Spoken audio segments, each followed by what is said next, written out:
Sarah Martinez had always dreamed of serving her country.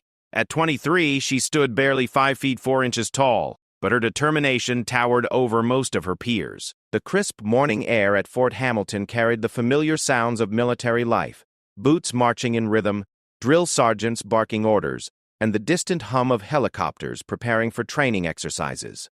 Sarah adjusted her uniform one final time before stepping into what would become the most challenging day of her military career. The transfer orders had arrived 3 weeks earlier. After completing her advanced communications training at Fort Gordon, Sarah was being reassigned to a prestigious position at the Base Communications Center. Her stellar performance during training had caught the attention of several senior officers, and she had earned this coveted assignment through pure merit and dedication. The Communications Center handled classified intelligence, coordinated with multiple military branches, and served as a critical hub for national security operations. As Sarah walked through the main gate, she noticed other soldiers giving her curious glances. Being one of the few Hispanic women in her unit, she had grown accustomed to standing out, but something felt different today. The looks seemed more intense, more judgmental. She brushed off the feeling and focused on finding Building 47, where she would report to her new commanding officer, Lieutenant Colonel Thompson. The communications center was an imposing concrete structure surrounded by multiple layers of security. Sarah presented her identification to the guard, who scrutinized her credentials with unusual thoroughness. After what felt like an eternity, the guard waved her through, but not before giving her a look that made her stomach tighten with unease. She had experienced discrimination before, but she hoped her new assignment would be different. Inside the building, Sarah found herself in a sterile hallway lined with offices and briefing rooms. The walls were adorned with portraits of distinguished military leaders and plaques recognizing various achievements. The atmosphere was professional but cold, lacking the camaraderie she had experienced during training. She located Lieutenant Colonel Thompson's office and knocked firmly on the door. "Enter," came a gruff voice from within.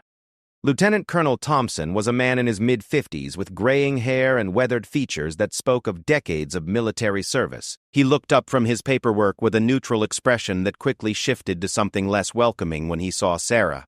The change was subtle but unmistakable, a slight narrowing of the eyes, a barely perceptible tightening of the jaw. "Specialist Martinez reporting for duty, sir," Sarah announced, standing at perfect attention and delivering a crisp salute. Thompson returned the salute with mechanical precision, then gestured for her to take a seat in front of his desk. He picked up a manila folder that Sarah recognized as her personnel file and began flipping through it with deliberate slowness. The silence stretched uncomfortably as he reviewed documents he had undoubtedly already examined multiple times. "Your test scores are impressive," Thompson finally said, his tone suggesting this was somehow surprising or suspicious.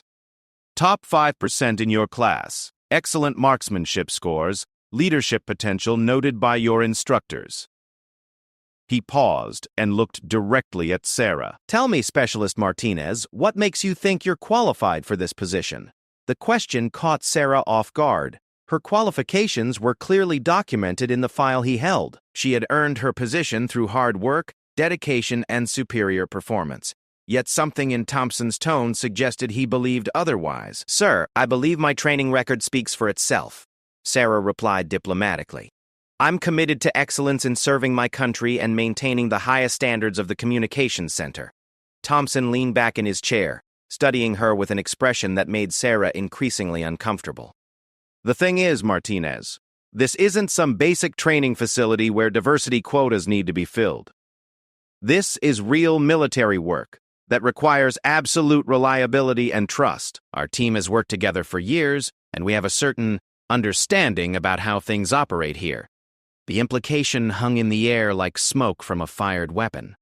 Sarah felt her face flush with a mixture of anger and humiliation, but she maintained her composure. She had faced similar attitudes before and had learned that responding emotionally would only reinforce negative stereotypes. Instead, she chose to focus on her professionalism and competence.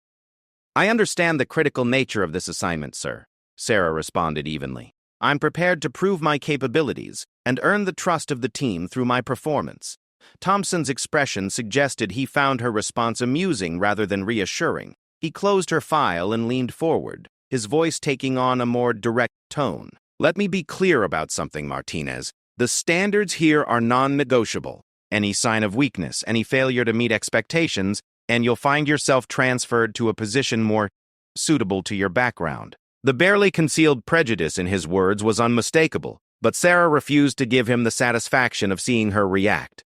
She had worked too hard and overcome too many obstacles to let one narrow-minded officer derail her career. She would prove herself through excellence, not arguments. Understood, sir. I welcome the opportunity to demonstrate my abilities. Thompson assigned Sarah to work under Staff Sergeant Rodriguez, a career military man who had been at the base for over 15 years. Rodriguez had a reputation for being tough but fair, and Sarah hoped he would evaluate her based on merit rather than preconceived notions. Her first assignment was to assist with updating the base's communication protocols, a task that required attention to detail and technical expertise. The communications center buzzed with activity throughout the day. Sarah threw herself into her work, double-checking every detail and asking thoughtful questions when clarification was needed. She noticed that some of her colleagues seemed surprised by her competence, as if they had expected her to struggle with the technical aspects of the job. By the end of her first week, she had identified several inefficiencies in the current protocols and drafted suggestions for improvement. Staff Sergeant Rodriguez reviewed her work with growing respect. "This is excellent analysis, Martinez," he told her during their Friday briefing. "Your suggestions could improve our response time by at least 15%. I'm going to forward this to Lieutenant Colonel Thompson for consideration."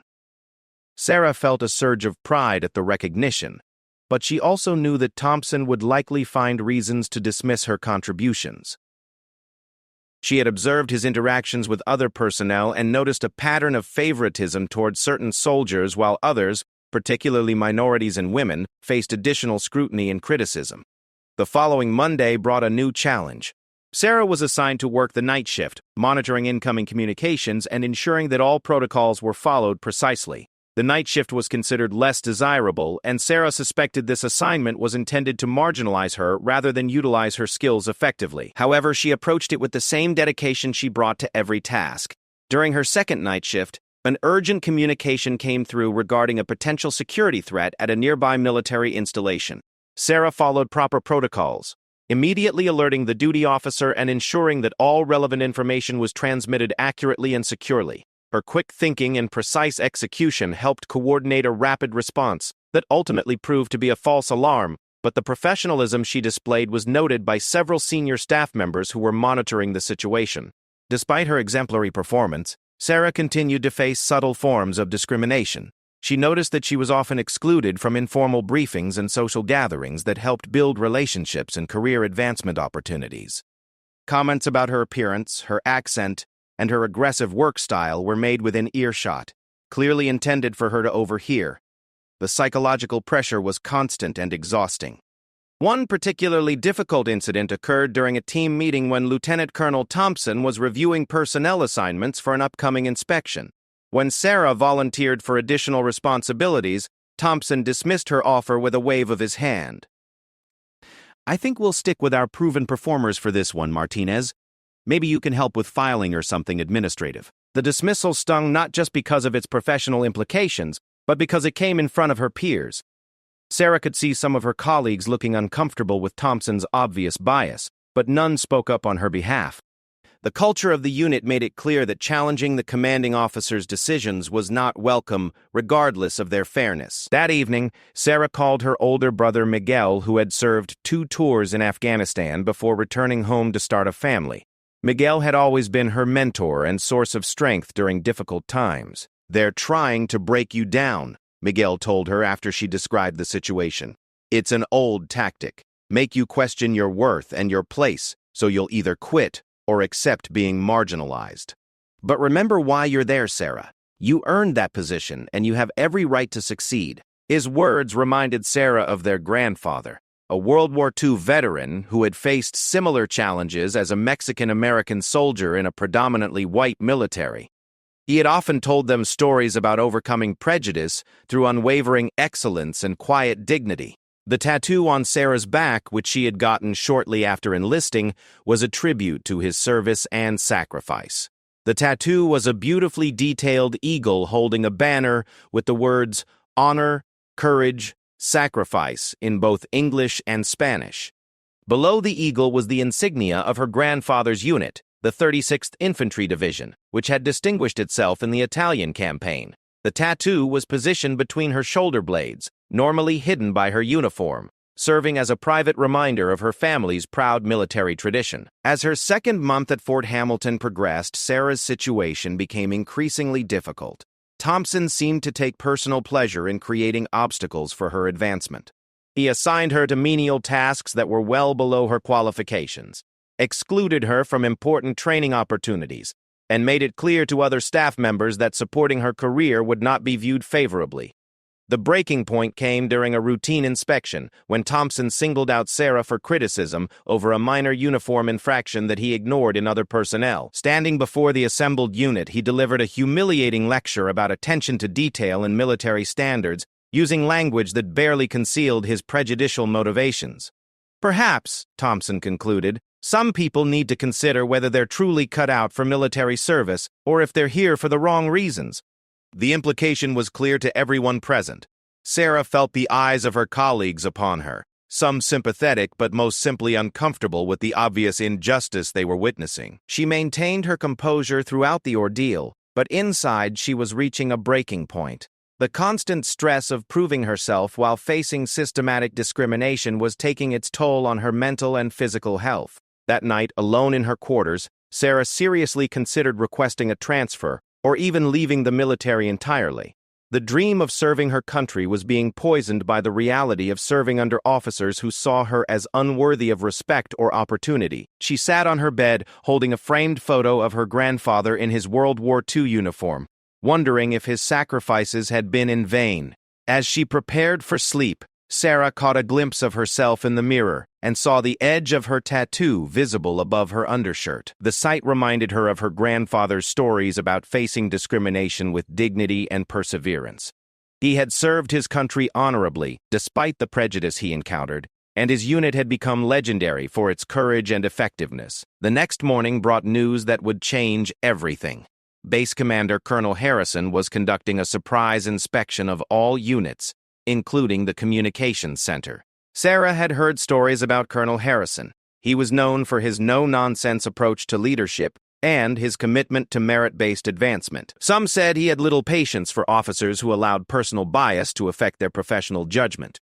As Sarah prepared for what could be the most important day of her military career, she had no idea that her grandfather's legacy, literally inscribed on her back, was about to collide with forces beyond Lieutenant Colonel Thompson's control. The inspection would reveal not just the truth about her treatment, but a connection that would shock everyone involved and forever change her trajectory in the military. The morning of the inspection arrived with an unusual tension that seemed to permeate every corner of Fort Hamilton.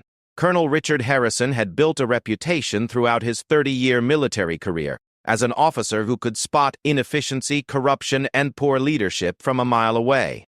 His unannounced inspections were legendary, and careers had been both made and destroyed based on his assessments. At 58, Harrison commanded respect through his fairness, intelligence, and unwavering commitment to military excellence regardless of an individual's background. Sarah arrived at the communications center an hour earlier than usual, determined to ensure that every aspect of her workspace met the highest standards. She meticulously organized her desk, reviewed all pending communications, and double-checked the equipment under her responsibility.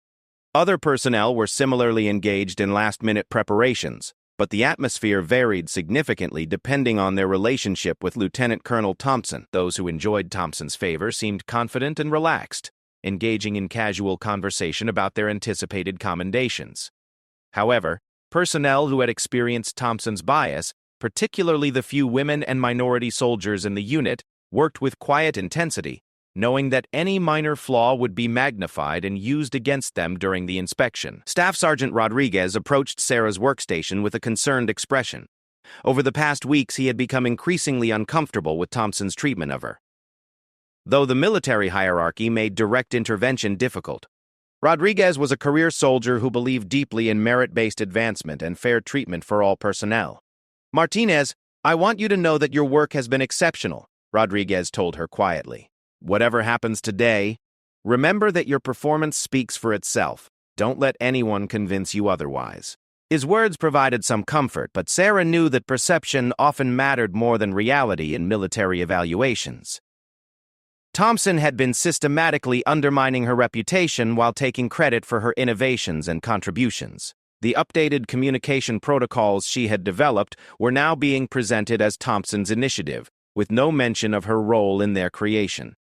At precisely 0800 hours, Colonel Harrison arrived at the communications center with his inspection team. He was an imposing figure, standing 6 feet tall with silver hair and piercing blue eyes that seemed to evaluate everything and everyone simultaneously. His uniform was immaculate, and he moved with the confident bearing of someone accustomed to command. The inspection team included personnel specialists, technical experts, and administrative officers who would examine every aspect of the unit's operations.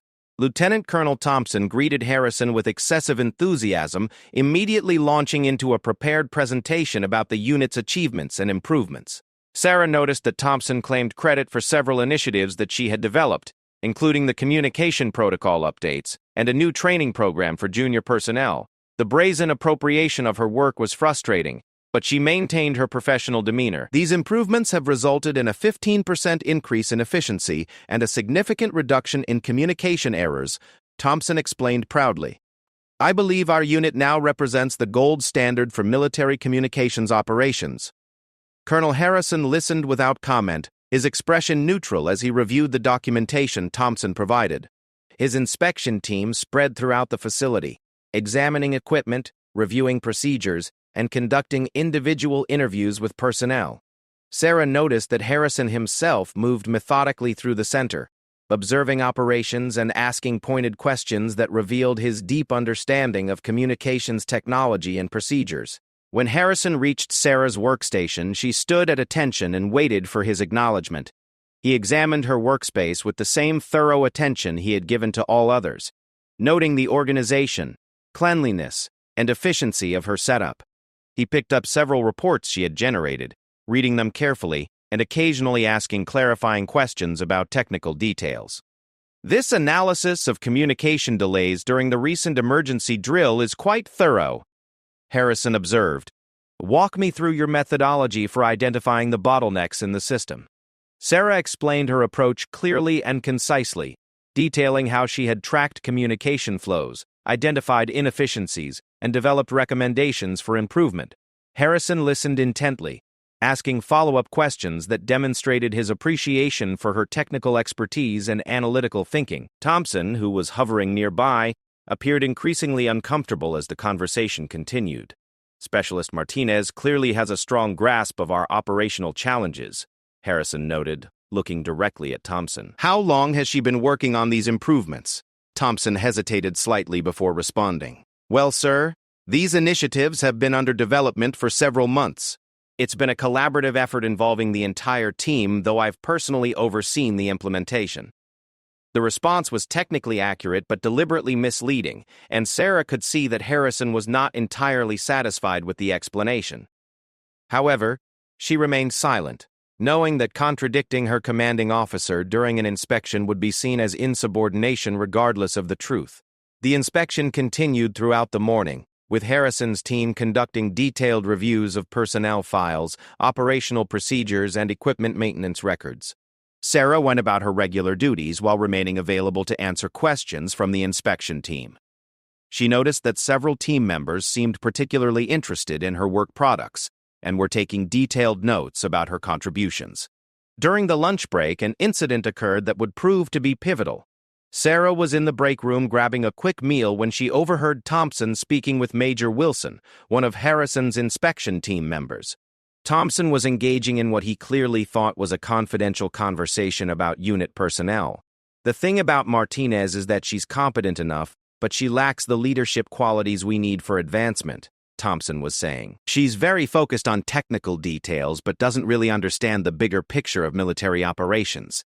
I've been trying to develop her capabilities, but there are natural limitations we have to acknowledge. The characterization was completely contrary to Thompson's private assessments, which had praised her strategic thinking and leadership potential. Sarah realized that Thompson was systematically undermining her reputation with the inspection team, just as he had done with other personnel who didn't fit his preferred demographic profile. Major Wilson's response surprised both Sarah and Thompson. That's interesting, Colonel. Her work products suggest exactly the opposite. Someone with exceptional strategic thinking who understands both technical details and operational implications. Her analysis of the emergency communication protocols shows exactly the kind of big-picture thinking we need more of. Thompson's face flushed slightly as he realized his characterization was not being accepted uncritically. Well, of course, Major Wilson, everyone has their strengths. I'm simply suggesting that promotion decisions should be based on the complete picture of an officer's capabilities and potential. The conversation ended awkwardly, with Major Wilson clearly skeptical of Thompson's assessment. Sarah returned to her workstation with mixed feelings, encouraged by the Major's recognition of her abilities, but concerned about Thompson's ongoing efforts to sabotage her career. The afternoon portion of the inspection focused on individual personnel interviews. Sarah was called into a conference room where Colonel Harrison waited with two members of his team. The interview began with standard questions about her background, training, and career objectives. Harrison's questions were probing but fair, designed to assess her knowledge, judgment, and leadership potential. Tell me about a time when you identified a problem and took initiative to solve it, Harrison requested. Sarah described her work on the communication protocol improvements, being careful to remain factual and avoiding any criticism of Thompson's leadership. She explained her analytical approach, the challenges she had identified, and the solutions she had developed. Harrison and his team asked detailed follow-up questions that demonstrated their understanding of the technical and operational significance of her contributions.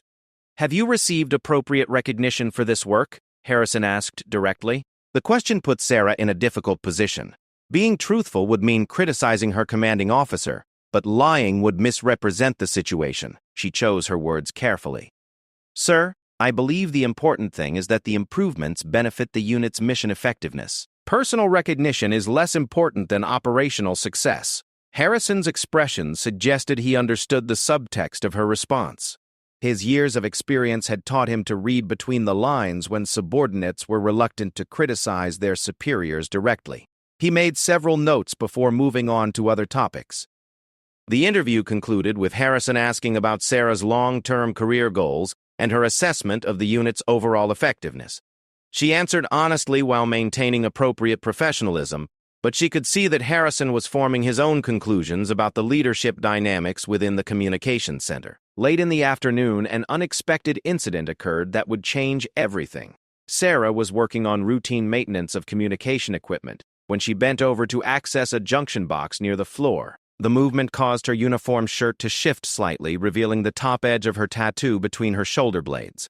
The exposure was brief and minimal, but it was enough for Colonel Harrison, who happened to be passing by, to catch a glimpse of what appeared to be an eagle design. Specialist Martinez, Harrison said, approaching her workstation, I couldn't help but notice what appears to be a tattoo. While personal body art is generally acceptable under current regulations, I'd like to ensure it meets military standards. Could you step into the conference room so we can verify compliance? Sarah's heart raced as she realized the implications. Military regulations required that tattoos be appropriate and not visible in standard uniform configuration. While her tattoo met these requirements, the inspection process would reveal its full design and significance. She had never anticipated that her private tribute to her grandfather would become relevant to her professional situation. In the conference room, Harrison waited with Major Wilson and a female personnel specialist who would ensure the inspection was conducted appropriately. Sarah was asked to remove her uniform shirt so that the tattoo could be fully examined and documented. As she complied, revealing the detailed eagle design with its banner reading Honor, Courage, Sacrifice, and the 36th Infantry Division insignia, she watched Harrison's expression change dramatically. The transformation was immediate and profound. Harrison's professional demeanor shifted to something approaching shock as he recognized the significance of what he was seeing. He moved closer to examine the tattoo more carefully, his eyes focusing on the unit insignia that held deep personal meaning for him. The 36th Infantry Division, Harrison said quietly, his voice carrying unexpected emotion. The Texas Division. They fought in Italy during World War II. He looked up at Sarah with newfound interest. Do you have a family connection to this unit? Sarah nodded, her own emotions stirring as she spoke about her grandfather. Yes, sir. My grandfather, Sergeant Eduardo Martinez, served with the 36th Infantry Division during the Italian campaign.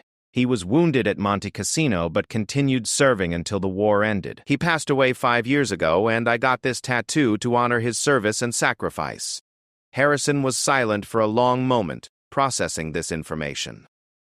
The 36th Infantry Division held special significance for him, though Sarah had no way of knowing why. Finally, he spoke with a reverence that surprised everyone in the room. Sergeant Eduardo Martinez, he repeated thoughtfully. Monte Cassino was a hellish battle. The 36th took heavy casualties there, but they broke through German defenses that had held for months. Your grandfather served in one of the most courageous units in American military history.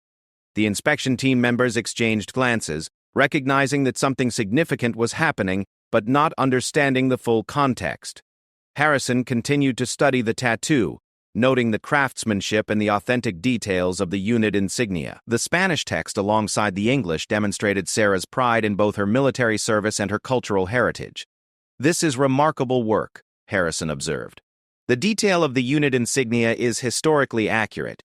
Someone did extensive research to get this right."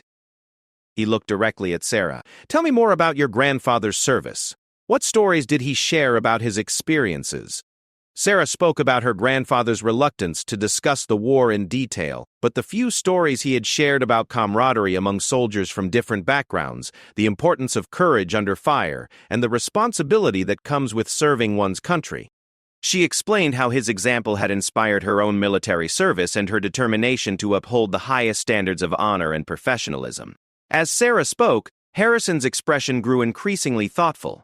He asked several specific questions about her grandfather's unit, his service record, and the battles he had participated in. His knowledge of the 36th Infantry Division's history was remarkably detailed, suggesting more than casual familiarity with their operations. The 36th Infantry Division was nicknamed the Texas Division, Harrison said, but it actually included soldiers from throughout the Southwest, including many Mexican Americans who served with extraordinary distinction. They faced discrimination at home but proved their patriotism and courage on the battlefield time and again. The parallel to Sarah's own situation was unmistakable, though Harrison did not explicitly state it. The inspection team members were beginning to understand that this discovery had significance beyond routine uniform compliance checking.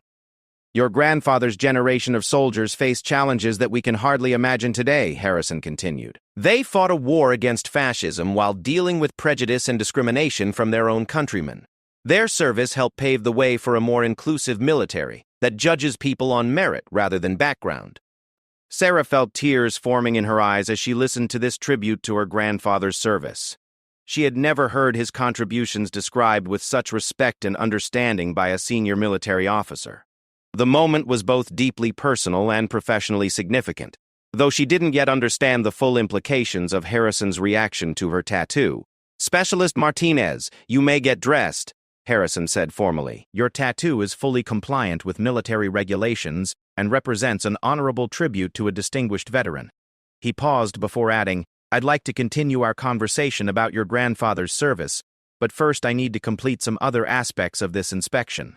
As Sarah put her uniform back on, she noticed the respectful way the inspection team members were now looking at her. Something fundamental had shifted in their perception, though she couldn't fully understand what had caused such a dramatic change in atmosphere. Harrison left the conference room with his team, but not before making several notes in his inspection files. Sarah returned to her workstation, aware that other personnel were watching her with curiosity. Word had spread that something significant had occurred during her interview with the base commander, though the details remained unknown. Lieutenant Colonel Thompson approached her workstation with barely concealed anxiety. "What did Colonel Harrison want to discuss with you privately, Martinez?" Sarah provided a factual but minimal response about the tattoo inspection, offering no details about the conversation that had followed. Thompson seemed unsatisfied with her explanation, but he couldn't press for more information without appearing inappropriate. As the inspection day concluded, Sarah reflected on the unexpected turn of events. Her grandfather's legacy, which she had carried privately as a source of strength and inspiration, had somehow become relevant to her professional situation in ways she never could have anticipated.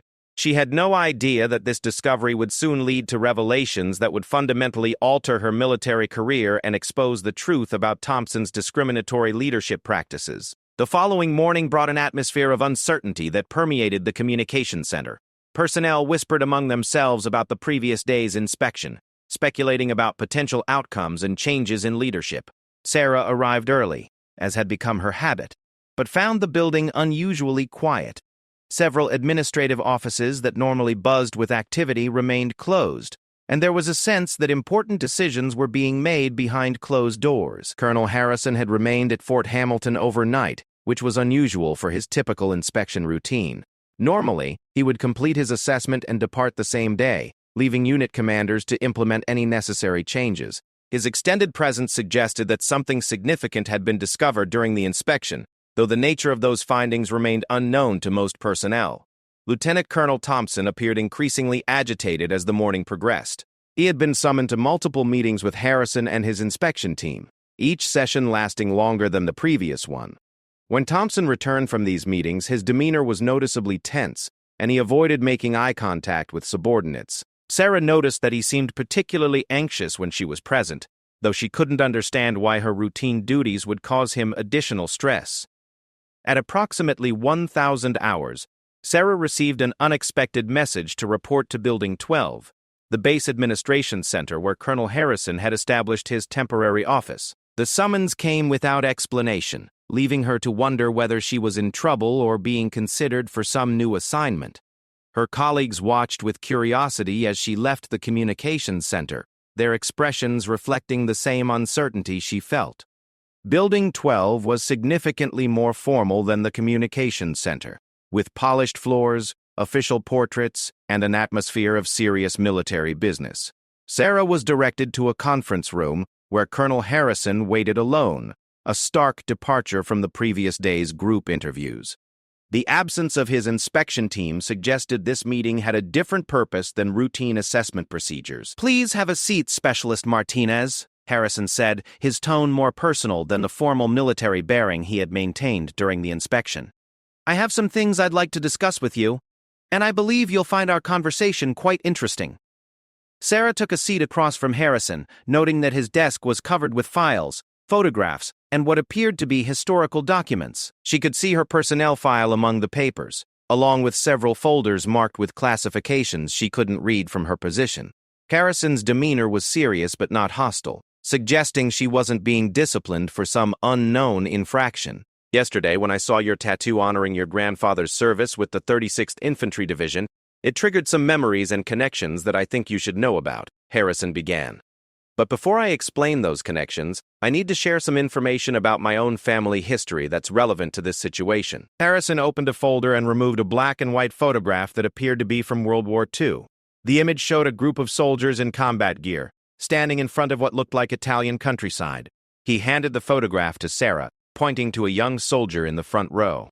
"That's my father, Lieutenant James Harrison, photographed in Italy in 1944, he explained. He was a platoon leader with the 36th Infantry Division during some of their most difficult campaigns, including Monte Cassino. He served alongside many brave soldiers, including several Mexican-American sergeants, who proved themselves under the most challenging conditions imaginable." Sarah studied the photograph with growing interest, recognizing the uniforms and equipment she had seen in her grandfather's few wartime pictures. The soldiers in the image appeared young and serious, their faces reflecting the gravity of their situation and the bonds formed through shared danger and sacrifice. "After the war, my father rarely spoke about his experiences, which was common among veterans of his generation," Harrison continued. "But as he grew older, he began sharing more stories, particularly about the courage and dedication of the Hispanic soldiers who served under his command. He had tremendous respect for their fighting ability and their commitment to the mission, even though they faced discrimination both within the military and back home." Harrison retrieved another document from his files, this one appearing to be an official military report. "About 10 years ago, when I was researching my father's service record for a family history project, I discovered something remarkable. I found detailed accounts of a particular action at Monte Cassino where my father's platoon was saved by the heroic actions of a Mexican-American sergeant who single-handedly held off a German counterattack while wounded soldiers were evacuated. Sarah's pulse quickened as she began to understand where this story was leading. Her grandfather had rarely discussed specific combat actions, but she remembered him mentioning an incident where he had provided covering fire during a retreat, though he had always downplayed his role in the action. The sergeant's name was Eduardo Martinez, Harrison said quietly, watching Sarah's reaction carefully. According to the after-action reports, Sergeant Martinez maintained his position under heavy enemy fire for over 30 minutes, allowing 17 wounded soldiers to reach safety. My father credited him with saving multiple lives, including his own. The revelation hit Sarah like a physical blow. She stared at the document Harrison had placed before her, seeing her grandfather's name in official military records that described actions she had never fully understood. The modest man who had raised her after her parents died, who had worked as a mechanic and never spoke about being a hero, had saved the life of the father of the base commander, who now sat across from her. Your grandfather received the Bronze Star for his actions that day, Harrison continued, producing another document. But more importantly, he earned the lasting respect and gratitude of every soldier in my father's platoon. When my father returned home, he carried stories about Sergeant Martinez that he shared with our family for decades. Sarah felt tears forming in her eyes as she processed this information. Her grandfather had never mentioned receiving a Bronze Star, and she had never seen any evidence of such an honor among his possessions after his death. The discovery of his heroism through Colonel Harrison's family records was overwhelming and deeply moving. There's more, Harrison said gently. After the war, my father tried repeatedly to locate Sergeant Martinez to thank him properly and maintain their friendship. Unfortunately, the post-war chaos and inadequate record-keeping made it impossible to track down many Hispanic veterans who had returned to communities throughout the Southwest. My father regretted for the rest of his life that he never had the opportunity to express his gratitude directly. Harrison opened another folder and removed what appeared to be personal correspondence. These are letters my father wrote to veteran organizations and government agencies, trying to find information about Eduardo Martinez. He wanted to nominate him for additional recognition and ensure that his heroism was properly documented in military history. Unfortunately, those efforts were unsuccessful. The magnitude of this revelation was staggering. Sarah's grandfather, who had lived modestly and never sought recognition for his military service, had been the subject of a decades-long search by the family of a man whose life he had saved. The coincidence of Sarah serving under Colonel Harrison seemed almost impossible, yet the documentation before her confirmed every detail of the story. When I saw your tattoo yesterday and learned about your grandfather's service, I immediately suspected a connection, Harrison explained. I spent last evening reviewing my father's wartime records and the information he had compiled about Sergeant Martinez. The details match perfectly. His unit, his service dates, even his wound at Monte Cassino that you mentioned. Sarah struggled to find words to express her emotions. The grandfather she had known as a quiet, humble man who worked hard and loved his family had been a genuine war hero whose actions had rippled through decades and multiple generations. The tattoo she had gotten as a personal tribute had become the key to unlocking a family connection she never could have imagined. Sir, I don't know what to say, Sarah finally managed. My grandfather never talked about being a hero. He always said he was just doing his job like everyone else. I had no idea about the Bronze Star or about saving other soldiers' lives. Harrison nodded with understanding. That was typical of his generation, especially among Hispanic veterans who often faced additional challenges in receiving recognition for their service. Many of their heroic actions went unrecorded or were inadequately documented, leading to a loss of their contributions to military history. He retrieved one final document from his files, this one bearing recent dates and official letterhead. After confirming your grandfather's identity last night, I took the liberty of initiating some long-overdue recognition processes. I've contacted the appropriate military history offices to ensure that Sergeant Eduardo Martinez's actions are properly documented and that he receives any additional honors that may have been overlooked due to administrative failures. The gesture was both professionally appropriate and deeply personal. Sarah realized that Colonel Harrison was not just correcting historical oversights, but fulfilling his father's lifelong wish to honor the man who had saved his life. The connection between their families, forged in the crucible of war, was now being acknowledged and celebrated decades later. But there's another reason I wanted to share this information with you, Harrison continued, his tone becoming more serious. During yesterday's inspection, I observed some concerning patterns in the leadership and personnel management within your unit. These observations, combined with what I've learned about your own exemplary performance, suggest that you may be facing challenges that have nothing to do with your capabilities or dedication. Sarah's attention focused sharply on this shift in conversation. Harrison's inspection had obviously uncovered the discrimination and bias she had been experiencing, though she wondered how much he had been able to document and what actions might be taken to address the situation. The improvements you've made to communication protocols, your analytical skills, and your professional demeanor are exactly what we need in our future military leaders, Harrison stated firmly. However, it appears that these qualities have not been receiving appropriate recognition or support from your immediate supervisors. That situation is unacceptable and will be addressed. The validation from such a senior officer was enormously meaningful to Sarah, but she also understood that any intervention on her behalf could create additional complications with Lieutenant Colonel Thompson and others who might view her as receiving special treatment. Military politics could be treacherous, and she was concerned about potential backlash from having her situation elevated to the base commander level. "Sir, I appreciate your support more than I can express," Sarah responded carefully. "But I don't want to cause problems or be seen as someone who can't handle challenges through normal channels. I'm committed to proving myself through my performance rather than through interventions from senior leadership." Harrison's expression showed both respect for her attitude and understanding of her concerns. Your grandfather's heroism wasn't diminished by the recognition he received, and your own excellence shouldn't be hidden because of others' prejudices or inadequate leadership. Sometimes the system needs correction to ensure that merit is properly recognized and rewarded. He gathered the documents and photographs, organizing them carefully before continuing. "I'm going to be making some recommendations about personnel assignments and leadership development opportunities that I believe will better utilize your skills and potential. These recommendations are based entirely on your documented performance and demonstrated capabilities, not on personal connections or special considerations." Sarah understood that Harrison was being careful to ensure that any career advancement she received would be based on legitimate professional grounds rather than favoritism. The connection to her grandfather provided context and emotional significance, but her future would depend on her own merits and achievements. "There will likely be some changes in your unit's leadership structure as well," Harrison added. The inspection revealed several areas where improvements are needed in personnel management and professional development. These changes are necessary for the overall effectiveness of the unit and are not related to any individual personnel situations. The implications were clear without being explicitly stated. Lieutenant Colonel Thompson's discriminatory practices had been identified and documented during the inspection, and appropriate administrative actions would be taken to address these leadership failures. Sarah felt a mixture of relief and apprehension about these developments, knowing that organizational changes could create both opportunities and challenges.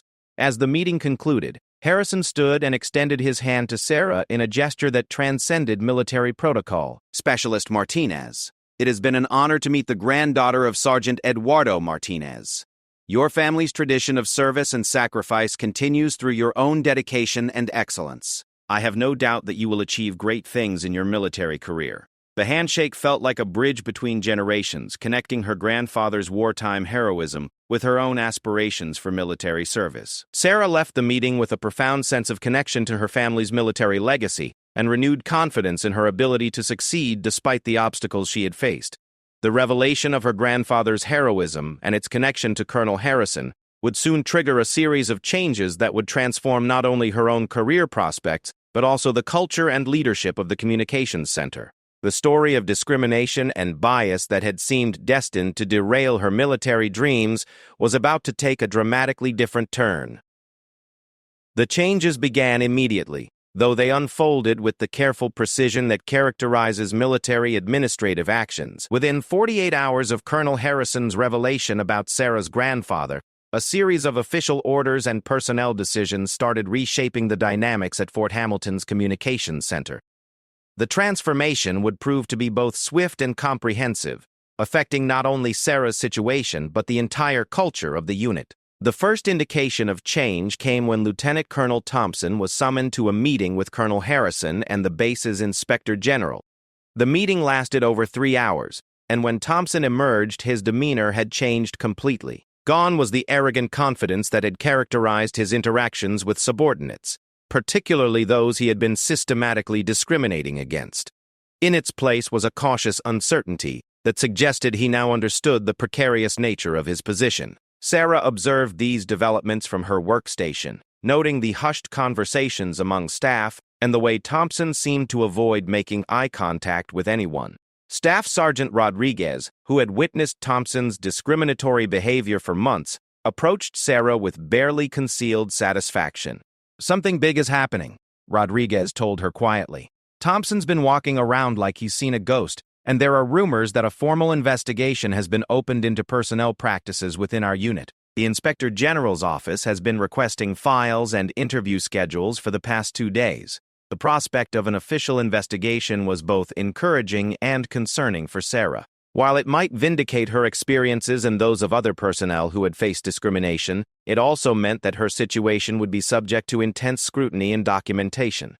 Military investigations could be lengthy and complex processes that sometimes created additional stress for the personnel involved. However, Sarah's concerns about the investigation process proved to be unfounded. Colonel Harrison had apparently structured the inquiry to focus on systemic issues rather than individual complaints, protecting personnel from potential retaliation while still gathering the necessary evidence to support administrative actions. The approach demonstrated the kind of strategic thinking and leadership that had earned Harrison his reputation for fairness and effectiveness. On Thursday morning, exactly 1 week after the inspection that had revealed her tattoo's significance, Sarah received new orders that represented a dramatic change in her career trajectory. Instead of continuing in her current assignment under Thompson's supervision, she was being transferred to a newly created position as Communications Systems Analyst, reporting directly to the Base Operations Center. The position carried additional responsibilities, better advancement opportunities, and most importantly, removed her from the toxic environment that had been stifling her professional growth. The transfer was accompanied by a commendation letter recognizing her contributions to improving communications protocols and her demonstrated potential for leadership development. The letter, signed by Colonel Harrison, made specific mention of her analytical skills, professional dedication, and innovative approach to solving operational challenges. For the first time since arriving at Fort Hamilton, Sarah's capabilities were being officially recognized and rewarded. Major Patricia Wells, who would serve as Sarah's new supervisor, met with her to discuss the transition and outline expectations for her expanded role. Major Wells was a career communications officer with an impressive record of leadership and technical expertise. Her reputation for merit-based evaluations and supportive mentorship made her an ideal supervisor for Sarah's continued development. "I've reviewed your work on the communication protocol improvements," Major Wells told Sarah during their initial meeting. "The analysis was thorough, the recommendations were sound, and the implementation has yielded measurable results." That kind of systematic thinking and technical competence is exactly what we need for this new position. The validation was profoundly meaningful to Sarah, who had grown accustomed to having her contributions dismissed or appropriated by others. Major Wells' direct acknowledgement of her capabilities and achievements provided the professional recognition she had been seeking throughout her challenging months under Thompson's command. "Your new responsibilities will include coordinating with multiple military branches, analyzing communication effectiveness across different operational scenarios, and developing training programs for junior personnel," Major Wells continued. "It's a significant step up in terms of scope and responsibility, but I believe you're ready for the challenge." The position description represented everything Sarah had hoped to achieve in her military career: meaningful work that utilized her technical skills, opportunities for leadership development, and the chance to make substantive contributions to military operations. The transformation from marginalized subordinate to valued analyst had occurred with remarkable speed, though she understood that the real work of proving herself in her new role was just beginning. Meanwhile, the investigation into personnel practices within the Communications Center was proceeding with methodical thoroughness. The Inspector General's team conducted interviews with current and former personnel, reviewed performance evaluations and promotion recommendations, and analyzed patterns of assignments and recognition within the unit. The evidence of systematic bias and discrimination was overwhelming and well documented. Staff Sergeant Rodriguez was among those interviewed extensively about his observations of personnel management practices. His testimony, along with that of other non-commissioned officers who had witnessed Thompson's discriminatory behavior, provided crucial evidence for the investigation. The pattern of bias against women and minority personnel was clear and undeniable. "I've been in the military for 15 years, Rodriguez told the investigators. "I've served under many different officers, some good and some not so good.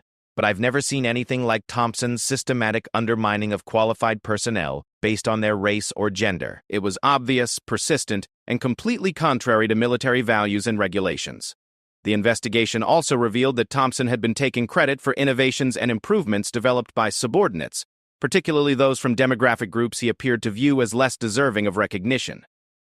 The communication protocol improvements that Sarah had developed were just one example of his pattern of appropriating others' work while denying them appropriate credit or advancement opportunities.